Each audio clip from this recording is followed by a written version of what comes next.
Nah ceritanya, tahun lalu atau 2 tahun lalu, itu ada 2 orang cowok yang passionate banget sama sejarah. Mereka bukan kuliah sejarah, tapi ya cowok-cowok umur 25-an, orang-orang kantoran juga, yang emang doyan traveling dan suka mulik sejarah gitu.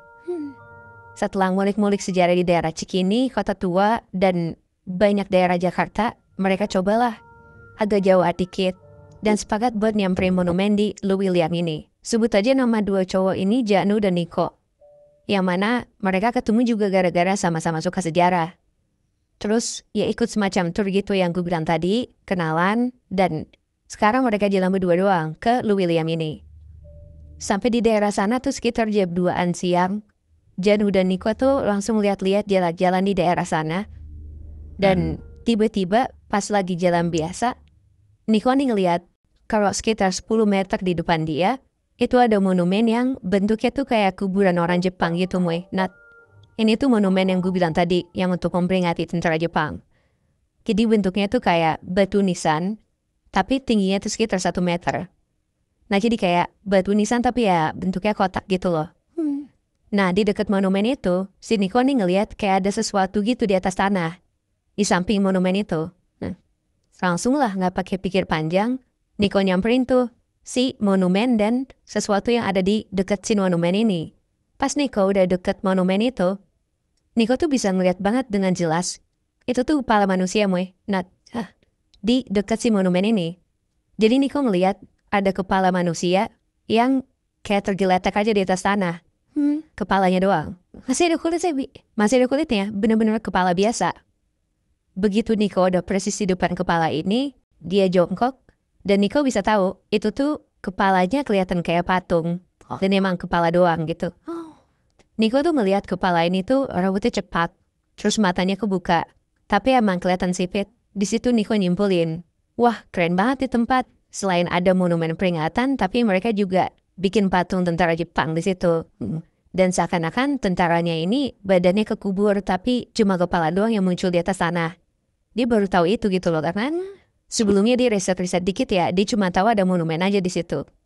Gak sampai di situ, Moy. Nah, karena gak ada tanda dilarang nyentuh, ya si Niko ini nyoba buat megang kepala yang ada persis di depan dia. Niko jongkok, terus dia coba megang si patung kepala ini, dan ternyata Moy, Niko tuh ngerasain kalau kepala ini tuh mirip banget kayak kepala manusia. Jadi gak kayak patung. Dia pikir, ya ini kepala bakal keras karena dibikin dari lilin atau semen gitu loh. Ternyata pas dia pegang, rambutnya tuh berasa tajam-tajam karena kayak rambutnya cepak gitu. Terus pipinya pun berasa kayak kulit asli. Sampai bibirnya pun beneran berasa kayak bibir manusia gitu loh. Wah, Niko bener-bener seneng di situ. Karena ya sebagai orang yang seneng banget sama sejarah, ya dia ngeliat, anjrit, ini kepala asli banget kelihatannya.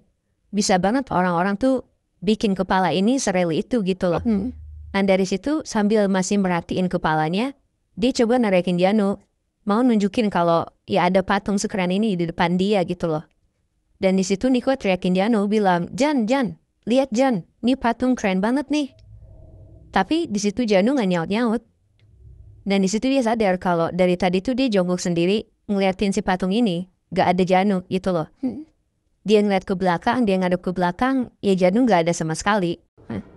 Tapi Nat, begitu Niko nengok balik lagi ke arah kepala ini, tiba-tiba kepala ini tuh udah bukan cuma diem doang, tapi kepala ini bentuknya udah melotot ke arah Niko. Terus mulutnya mangap.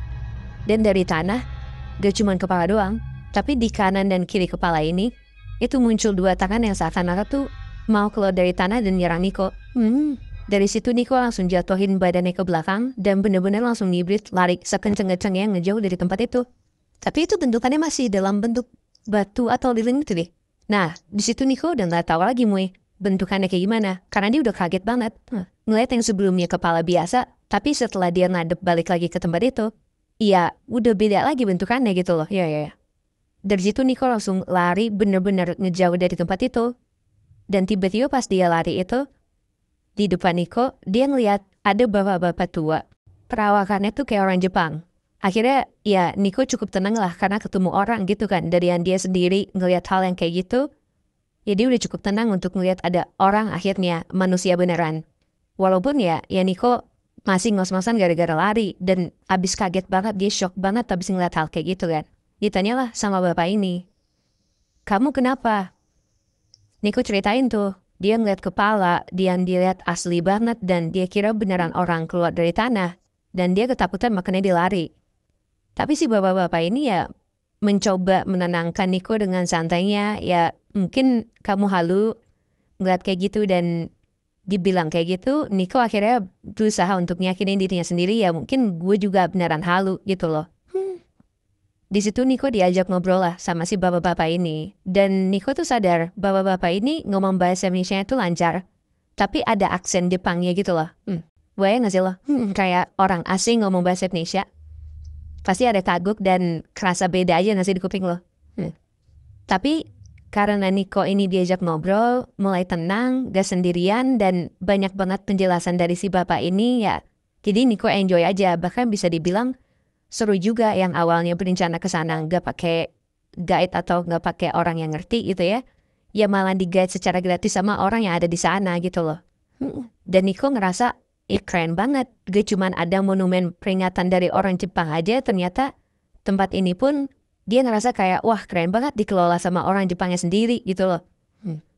Sekitar gak beberapa lama mereka ngobrol tentang monumen dan sejarah di situ.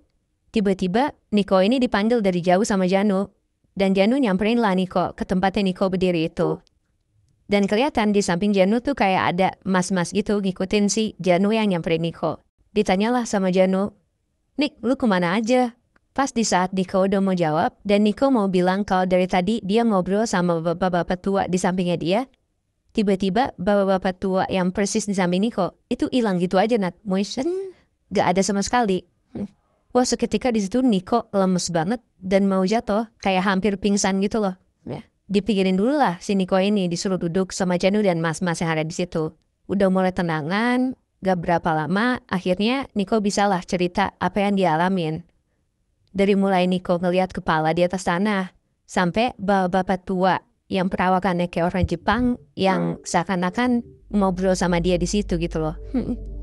Ternyata mas-mas yang bareng si Janu ini, ya memang salah satu orang yang jagain di sana, ya semacam orang yang ngurusin tempat itulah. Si mas-mas ini bahkan kaget juga.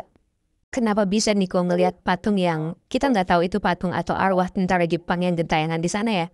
Dan juga ya kenapa bisa ada beberapa tua perawakan Jepang juga di situ, karena ya mas-mas yang ada di situ juga nggak pernah lihat ada beberapa Jepang itu di sana. Berarti patungnya itu juga sebenarnya nggak ada Mui. Cuman si Niko doang yang ngelihat ada di situ. Tiba-tiba aja. Berarti emang bentar itu kepala bukan patung loh. Bukan Mui. Mungkin ya emang Niko ngelihat ada arwah yang nunjukin dirinya sendiri yang mana itu bekas tentara Jepang di sana gitu loh. Korban yang emang meninggal di sana gara-gara peperangan itu. Ya curang. Tapi mukanya patung itu sama orang yang nge-guide si Niko itu tuh sama atau enggak sih?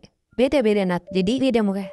Kalau kelihatannya ya emang patung kepala yang dilihat sama si Niko yang ada dalam tanah itu ya emang tentara Jepang. Maksudnya bukan yang tua gitu loh. Tapi ketika Niko udah lari dan akhirnya ketemu si bapak-bapak tua ini, beda lagi perawakannya, bener-bener kayak bapak-bapak tua dengan ya mukanya kayak orang Jepang dan ngomongnya juga kayak orang Jepang, tapi beda banget.